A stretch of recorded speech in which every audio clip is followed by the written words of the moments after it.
You are listening to the podcast That's Life in Sweden, or as we say in Swedish, Sånt är livet i Sverige, with me, your host, Lisa Åsimäki.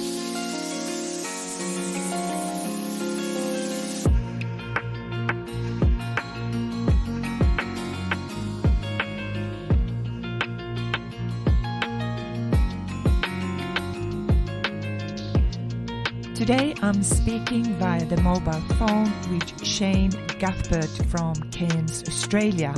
He has an extraordinary background, a background that once saw him labelled as Australia's most evil husband by the media, for which he received a lot of hate and abuse. He also spent time in custody several times during his youth, experiencing horrifying trauma.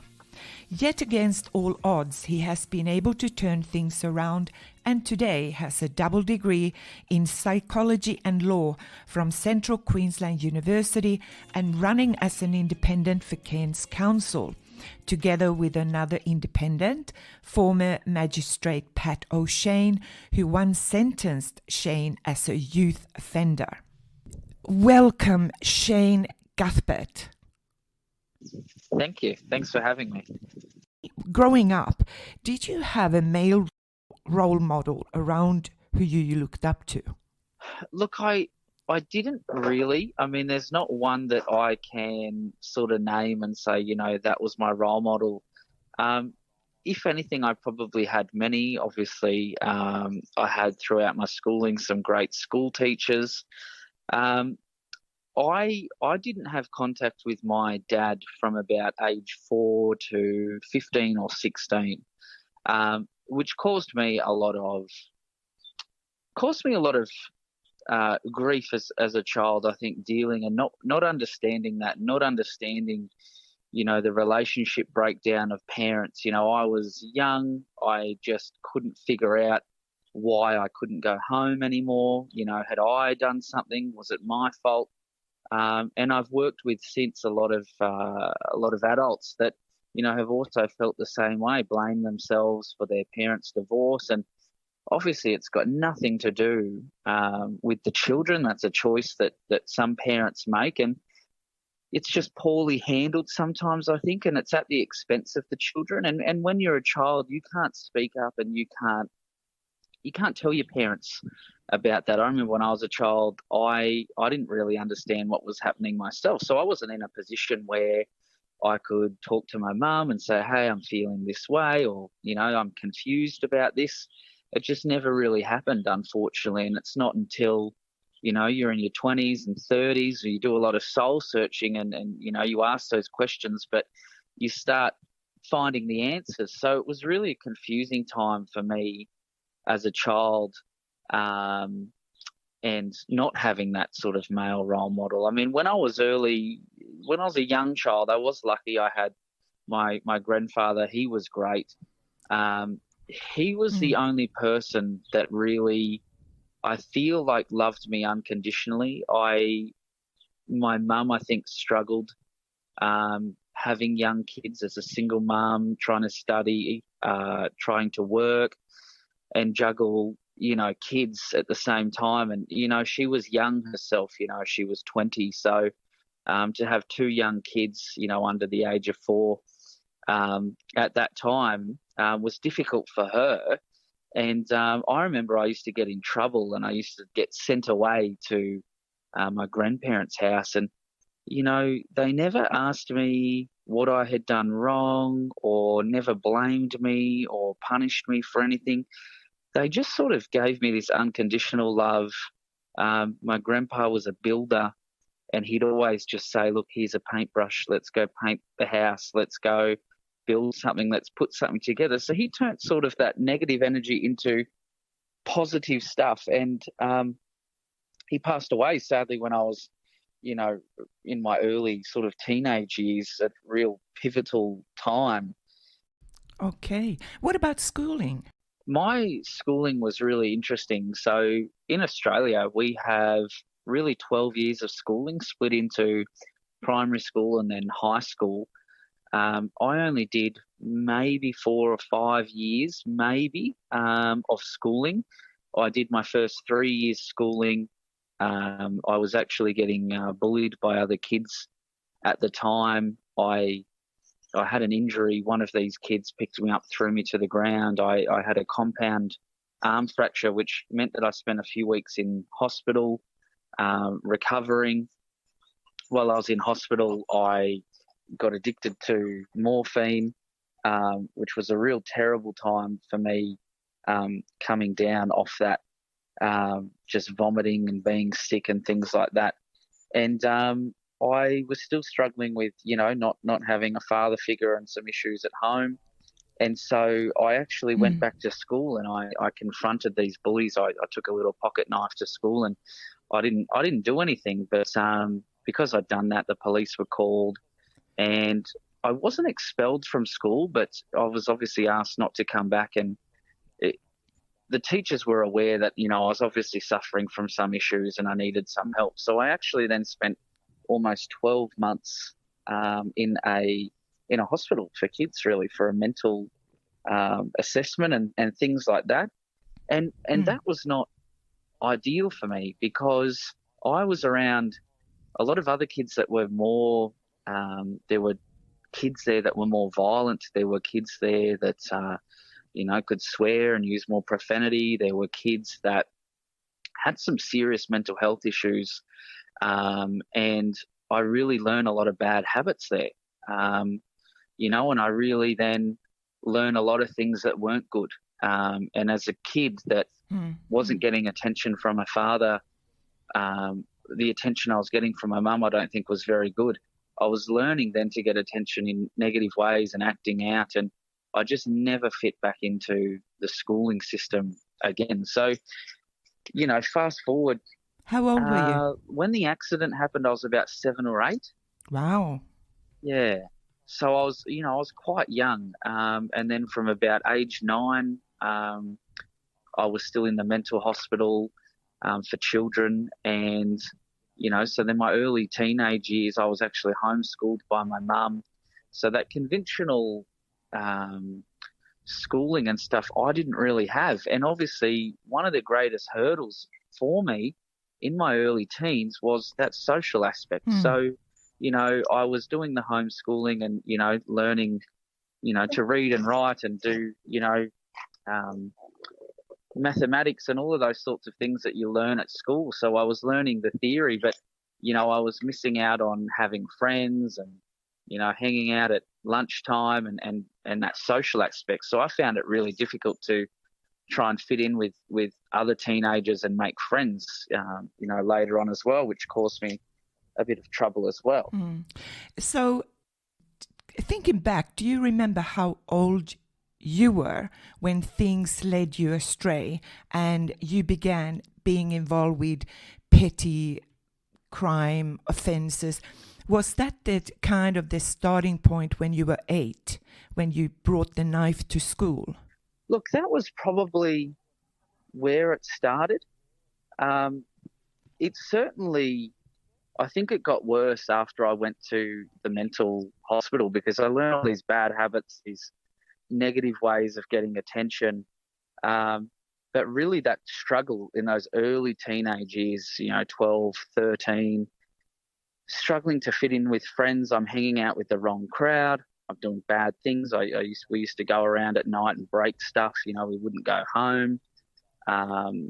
Getting involved in the petty crime, and obviously then having interactions with police. So I'd say my very early teens, that transition period between being a child and going into being a teenager, the 12, 13 years old was, I think, where it sort of started. Yeah. What role do you think substance abuse and mental health issues had on your decision? Were you diagnosed with a mental health issue? No, so I wasn't. Yeah. I mean, 8 years old. I wasn't. That's young, isn't it? Yes.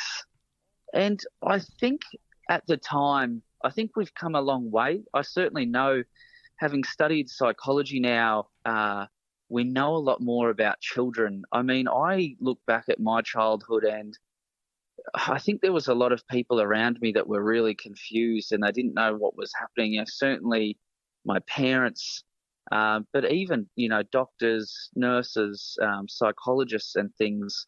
I was trialed on, a whole bunch of medications. I was used for testing for different programs and different initiatives. And then I think in the end, that was just further negatively impacting me because I sort of became this test dummy for all these things. And obviously there's a lot of people around me trying to work out what's wrong. And now as an adult, I can see that it was just, not having a dad and some of those family issues where early on, if I had that explained to me maybe a bit more and, could do some counselling or some work around that earlier, I wouldn't have found myself in that same situation. But do you really think as a youngster you would be happy to receive counseling if you already got into bad habits and you're opposing police and you know what I mean? Look, I don't know. I mean, for me personally,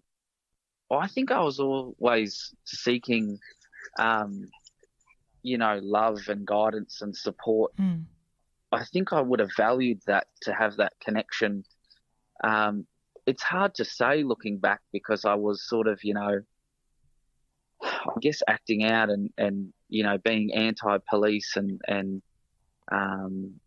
that sort of thing. But I do think that if I just had a bit more support, I think that would have been great. I think I would have welcomed it. I think I would have liked that, the positive attention as opposed to the negative attention that comes with doing, bad stuff. I mean, I used to get bored and go into the police station and throw eggs at their cars and just so they could chase me. And, it was like I had nothing else to do and I wanted their attention and it was all sort of fun and games. I never really hurt anybody. And then all of a sudden you turn, 18 and it's, look, you're looking at prison and it gets a lot more serious, obviously, as you get older.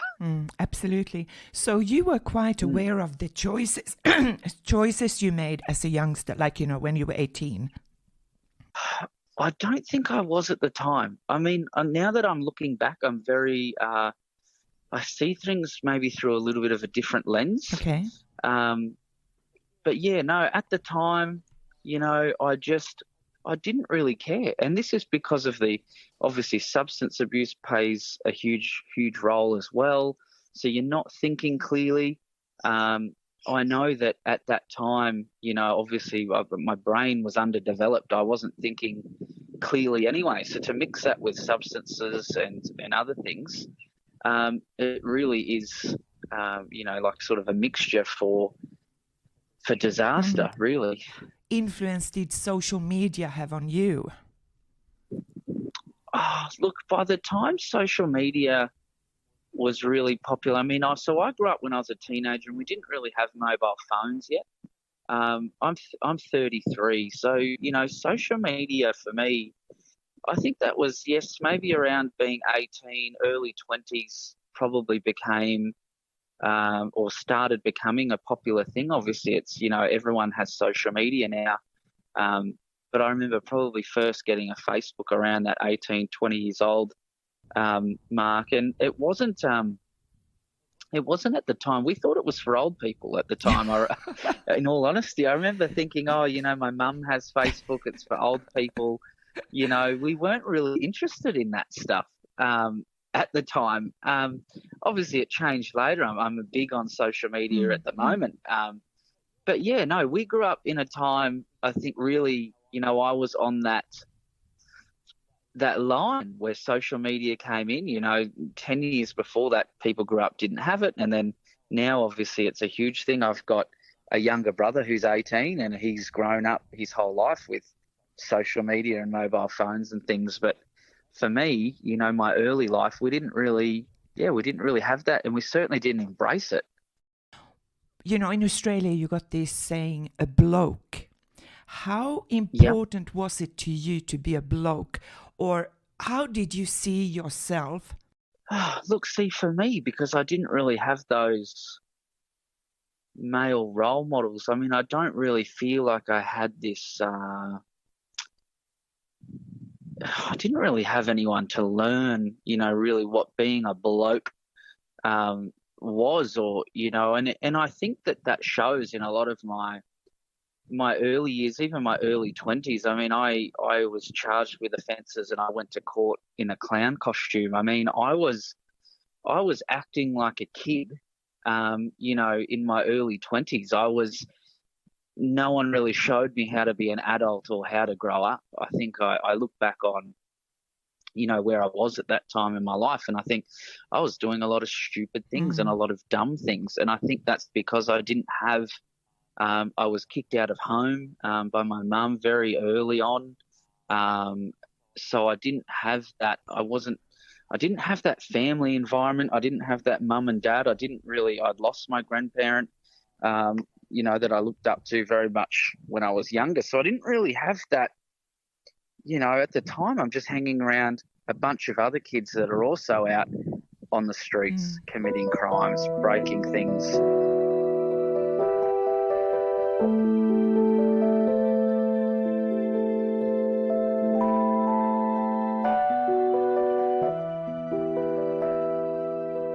What is a good male role model?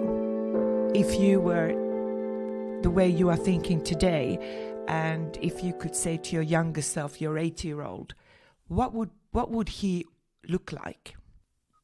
Look, I think it's someone, for me, is just kind, and caring, and accepting. I know that when I was a kid, I was missing that. And it's just someone that's there to guide you, to say, hey, look, it's okay. Obviously, someone you can turn to, that you can confide in, and come to when you've got issues or thoughts. You want to naturally say, hey, so this thing happened, how do I navigate this? Where do I go? So I think relationships are important. And I think especially for males, because we have this, there's a lot of men out there that have this idea that, you can't be soft and kind and things like that. But I do think that it's really important. I think it's more important than possibly any other factor for kids, especially, wayward kids that sort of, they need that. They need to know that they've got that support there. So what is interesting is that you haven't mentioned this about, your mother. You haven't really spoken about your mother, but so, and I'm not sure exactly, was it a good relationship or what kind of relationship, but I'm wondering then, how does your relationship with your mom affect your relationship with women? I have a good relationship with her now. For most of our life, my early childhood, it was not a good relationship. I've got a partner now that I've had for 5 years. She's great. I don't know how it's affected my relationship with women. I mean, I still love women. I've got a partner. I just don't. Yeah, I haven't really thought about it, to be honest. I mean, it's taken us a long time and a lot of work, I think, me and my mum, to come together. And I think that's part of being an adult too, to have those conversations. In the last 2 years, we've been able to reconnect, and I've been able to sit down and say, hey, Mum, look, this is not right. What happened when I was a kid, or really sit down and speak about those issues. And I think it's a maturity thing. I think it's just part of growing up, or it's been like that way for me anyway. It's been, look, I grow up, I'm an adult now, and I'm confident, and I'm doing things with my life, and I can sit down and say, hey, look, Mum, this was not okay, but we'll move forward now, and we've got a great relationship. So where did you get this labeled as Australia's most evil husband? Yeah, so that was in 2016. My only marriage at the time. I was married. I was married to a model who was quite well known. and she made a lot of very public allegations about that to the media. So the media sort of turned it into a huge thing. I mean, it went viral around the world. I wasn't charged or convicted with any of the offences. So really it was the media that gave me that label, really probably because of who my wife was at the time and her popularity. Yeah, I mean, it's certainly not a label that that I like or asked for. It is something now that I've embraced, and I now work with a lot of men struggling in Australia with domestic violence, and I try to support them as best as I can. So I just figured that I like taking negative situations. I've learnt over the years to take negative situations and try to make a positive out of them, and say, okay, well, this label's there. What am I going to do about it that, helps me and also helps others at the same time? And my life now as an adult, I mean, I do so much community work and I work in so many advocacy spaces. And I think that's just, really comes back to that that reframing of negative things and making them positive. And, how do we learn from this? How do we make changes? How do we make things better? And I've dedicated really the rest of my adult life to that. I think it's amazing, some of the things that you are involved with. But just very briefly coming back to this, thinking about domestic violence and violence against women. Yeah. I mean, it is an ongoing phenomena worldwide. Yes. And I got a couple of questions. Why do you think this is so? And can domestic violence ever be solved?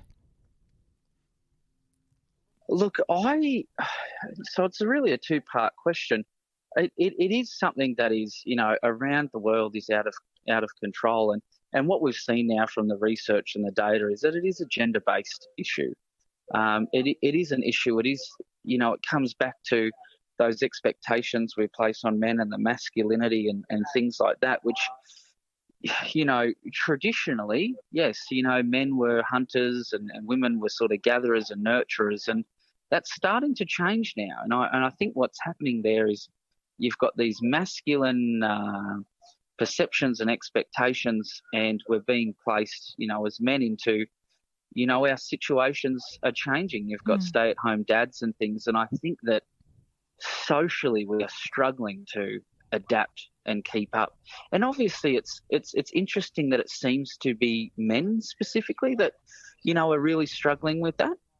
I think women are really embracing, the workplace and going. We've got women that are in the armed forces, in Australia and other countries as well. You've got, and doesn't seem to have the stigma attached to that like it does with men. And the second question is, is there something we can do about it? I like to focus on the prevention. I know in our country, in Australia, we're doing a lot where we are submitting perpetrators to these domestic violence orders where they are not allowed to go to the house, they're not allowed to see their children. I feel that places them under additional pressure. So they're obviously having a relationship breakdown, or, there's clearly something that's going on in the home, but they're not getting that support that they need. They're not getting the counselling. They're not getting, someone around there to try and address those issues. And I'd like to see more of that. And so I know here I'm active advocating for that as much as I can. I think that we are we're throwing a lot of money and ideas and programs that are really aimed for after violence has occurred, or, after someone leaves prison, or while a woman is trying to leave the relationship. And that's great. There's some great work in that space. But I think it's time we need to start looking at early prevention. How do we get in there earlier and prevent these things happening? I obviously work in the youth justice space, and I'm anti-prisons and things like that.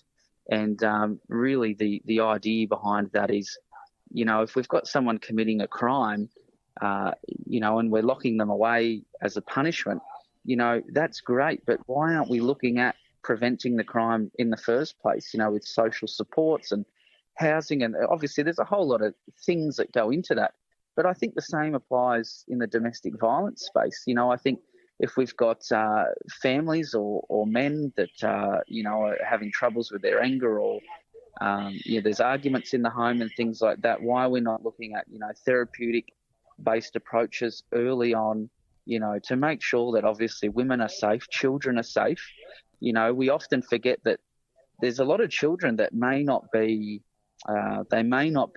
physically abused, but I've met a lot of kids that are now adults that have grown up in abusive households, and some have become abusers themselves because that's what they were taught, that's what they learned, in their fundamental years. So it's a cycle then that we need to break. So, children are key in this as well.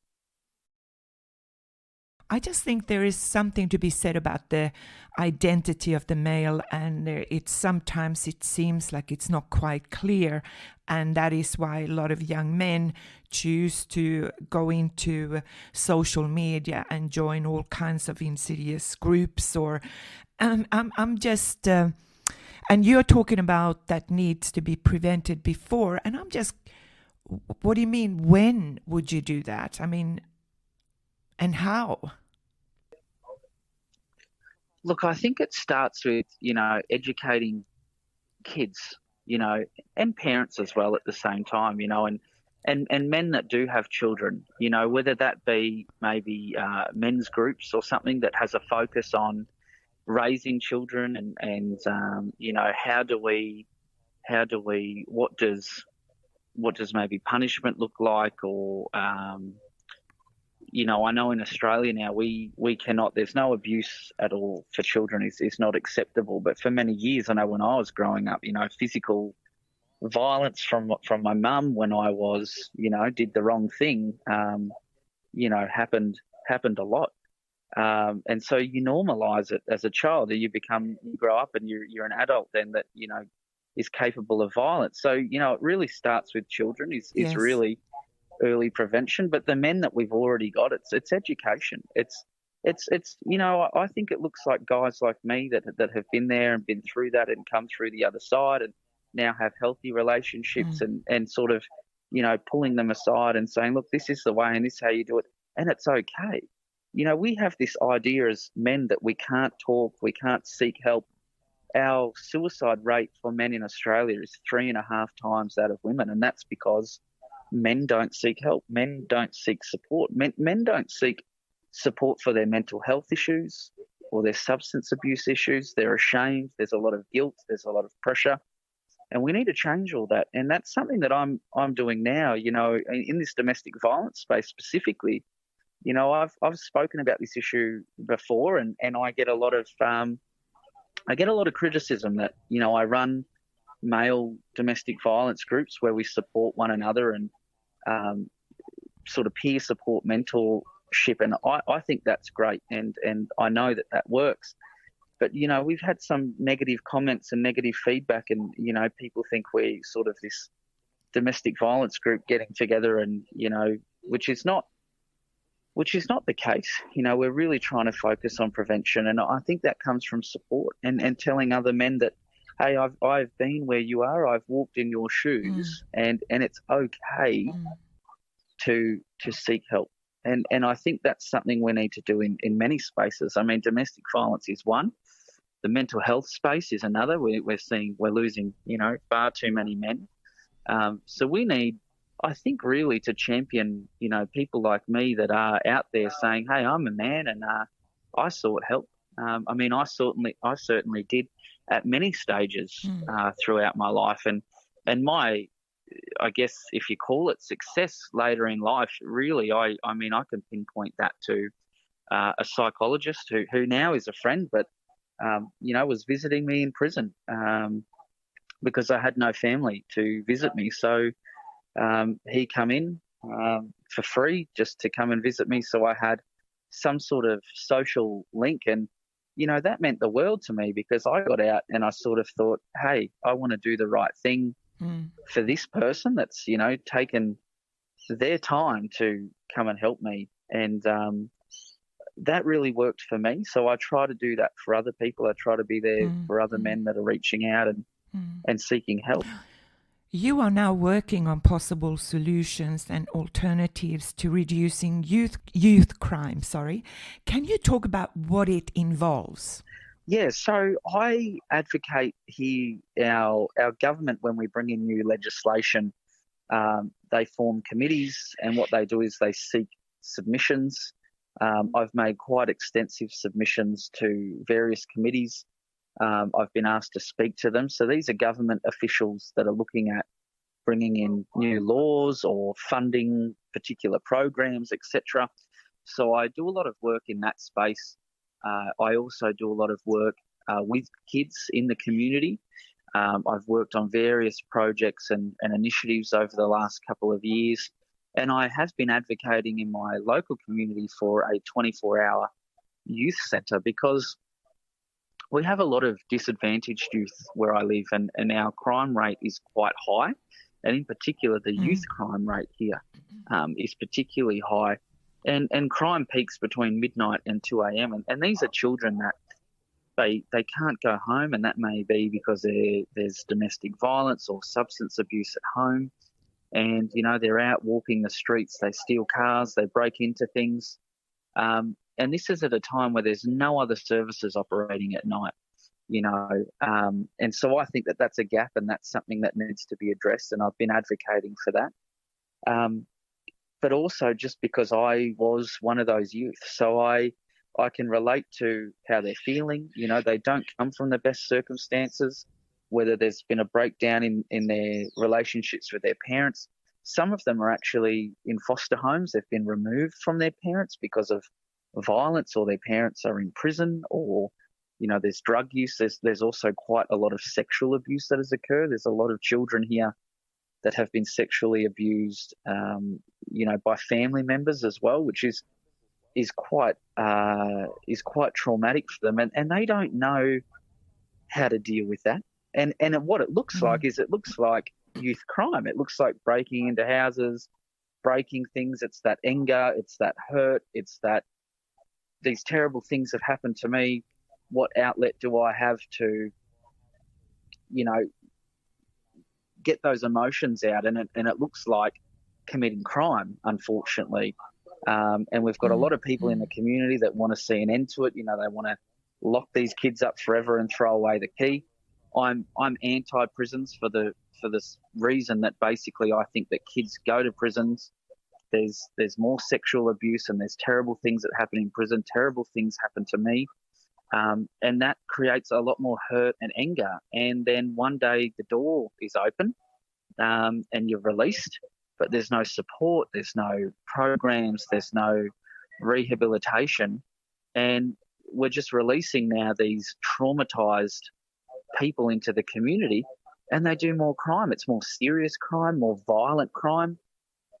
We have a prison in Queensland, the state where I live in Australia, that it's supermax. It's basically for the worst of the worst offenders, and there's only 12. So 12 of the most worst offenders in Queensland, and 10 of them were children who actually spent time in custody. We had a prison for women, where women who were pregnant were allowed to give birth in prison and raise their children in prison. And 10 of those kids have grown up, and they're 10 of the 12 most violent criminals in the state. So there's plenty of research there that shows that locking people up is not the right way. We need to give them love, kindness, care, address their needs. If they're struggling with mental health issues, then they need some support around that. Psychologists, counselling programs. If they're struggling with and often goes hand in hand, your addiction issues with your mental health issues. Usually people get into addictions as a way to cope with that trauma, from their childhood. So we need to start looking, I think, at addressing those needs. And there's a lot of people that are, and we're just not seeing the funding. Our government is actually at the moment spending a lot of money to build new youth prisons because the ones that we have are full.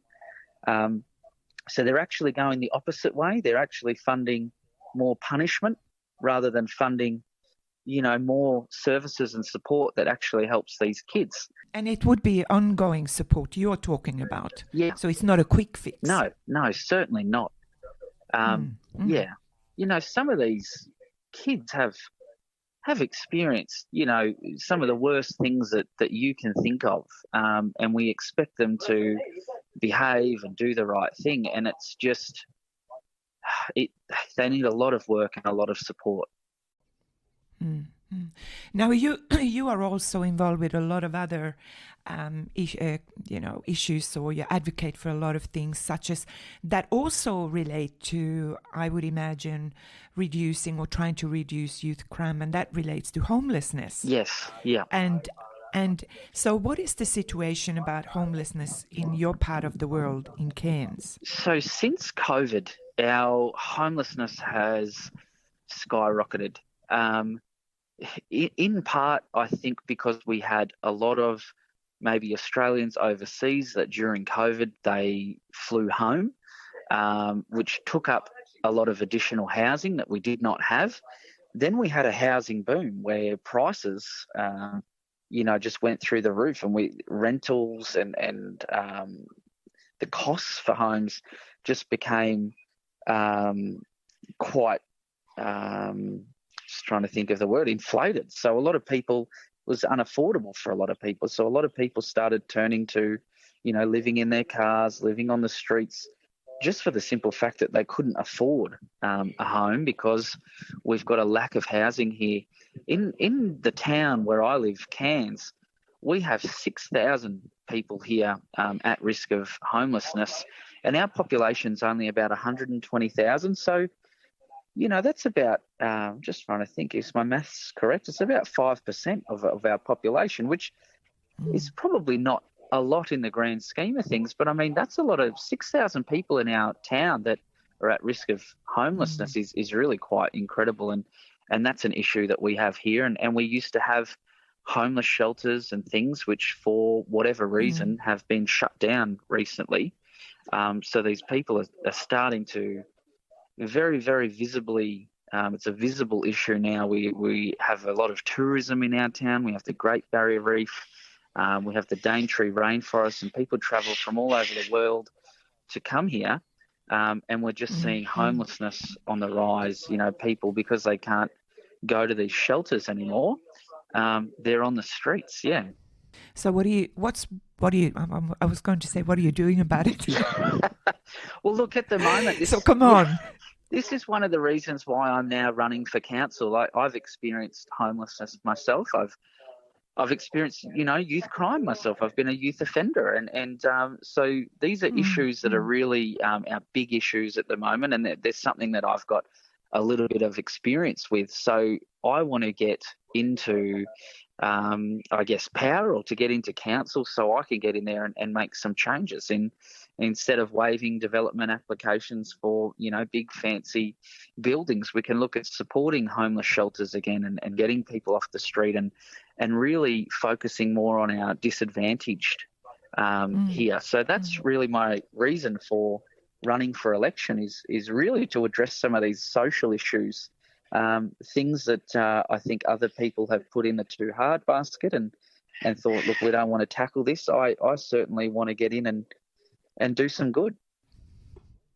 I'm just thinking. I've been thinking about why would you turn around and you've turned around your life amazingly. Yeah.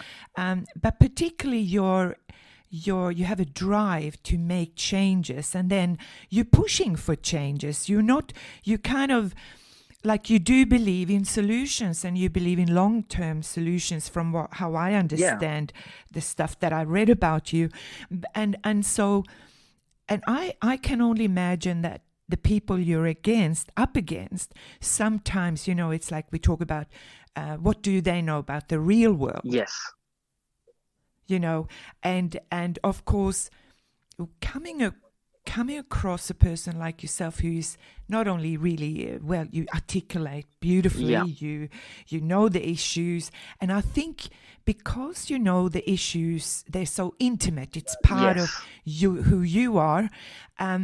That may be threatening to some, I don't know, maybe be threatening to someone, because sometimes I think that, look, it's like you become comfortable in your position. Yes. Do you know what I mean? Yeah. And that's why a person like you, Shane, is hugely important. This is why, I'm running, is because I have that lived experience. I've been there, done that. And along the way, along the journey, I've been able to see firsthand what works, what doesn't. And I've also been able to think, hey, look, maybe something like this would have helped me when I was in that situation.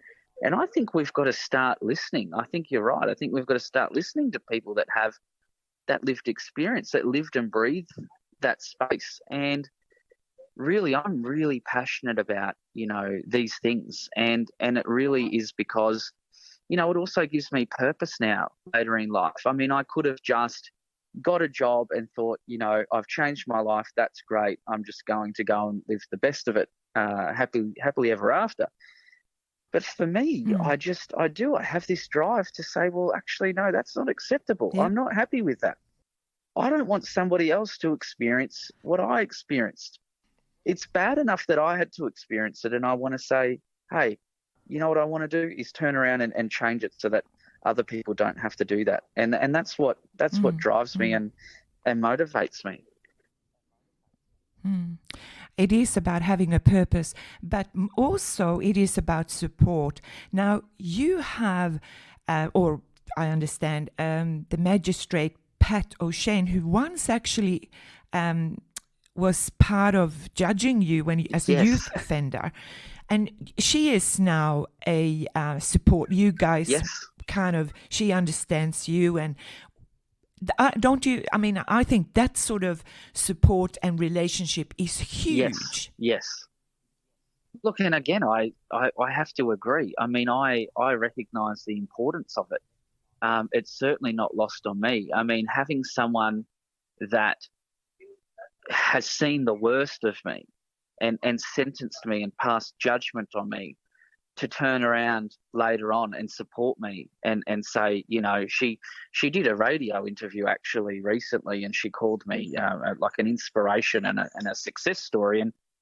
And I was totally blown away by that. I just thought, wow, that's incredible. I never in a million years would have thought, if I went back in time to that time when she was sentenced to me, I never would have thought we would have this relationship. I never would have thought we could have connected.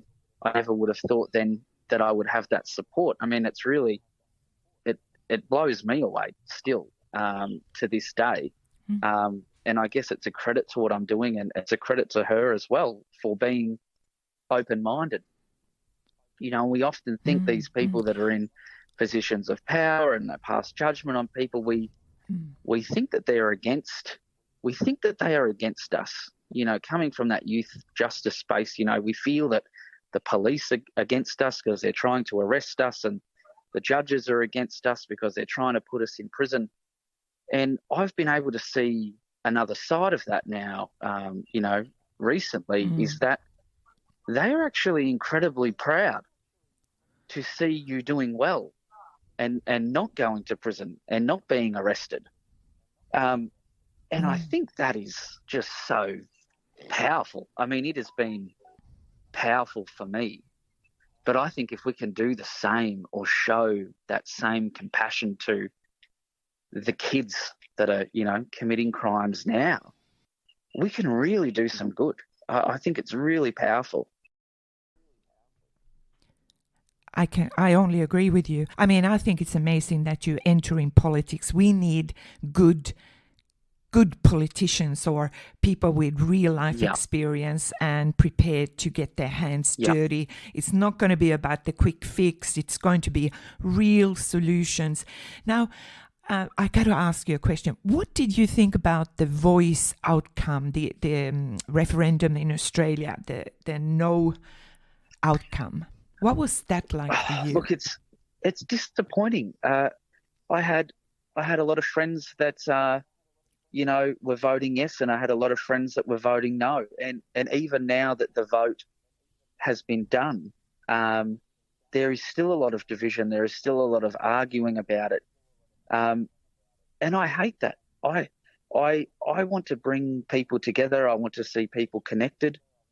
Pat O'Shane, the magistrate that I've been working with, she is Indigenous. In Australia, we have Indigenous people that we basically settled here, white settlers, a couple of 100 years ago.